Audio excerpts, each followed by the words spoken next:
Hey traders, Raghee here, and in this recap video I'm going to walk you through an intraday trade on the Dow. But what I want you to really take away from this video is the way in which the mindset of even intraday trades, and for me intraday trades really shorter term that are time frames of 60 minutes or less. Now I know for some of you that are used to say 1, 3, 5-minute time frames, a 60-minute time frame might seem very, very long.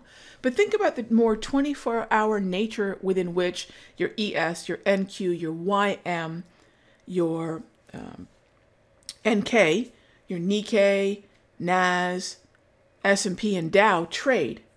And because of that more 24-hour nature, what I want to be able to do is take advantage of the fact that I'm not really limited by the open and close of 9:30 and 4 Eastern.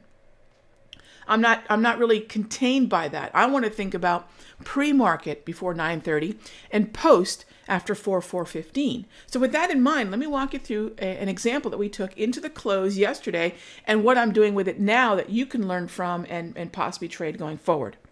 So looking at the uptrend here into the close, what we did is we bought this area right in here. Now notice I had two levels.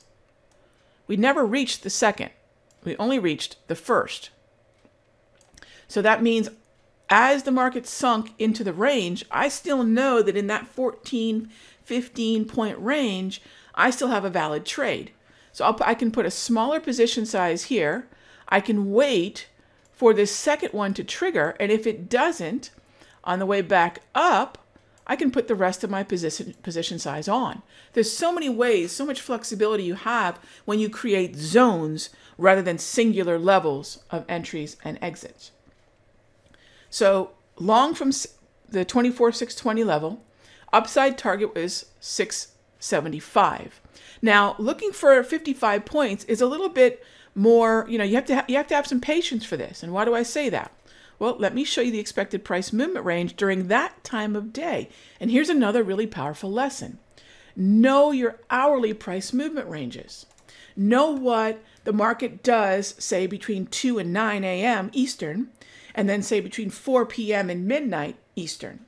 So I knew it was going to take likely a couple hours, if not longer, for me to get that 50 points. And my expectation was that when the market sort of wakes back up again, at 8 p.m. at the heart of the Asian session, I was likely going to see the follow through that I needed.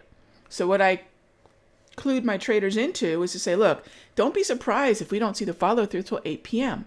And sure enough, here's 8 p.m. right here. And that's where you see this market start to reach to those highs again.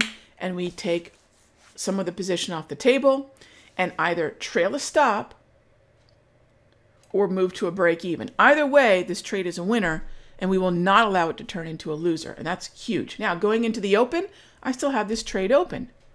Granted, it's on smaller size, but it's still a valid trade.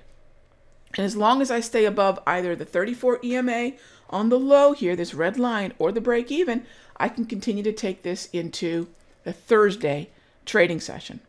So there's a quick lesson on, again, more of that 24-hour mindset for your intraday or day trading, being open to sometimes longer-term time frames like a 30, because quite frankly, we're not talking about 9:30 to 4. We're talking about nearly a 24-hour market. I'll see you in the next update.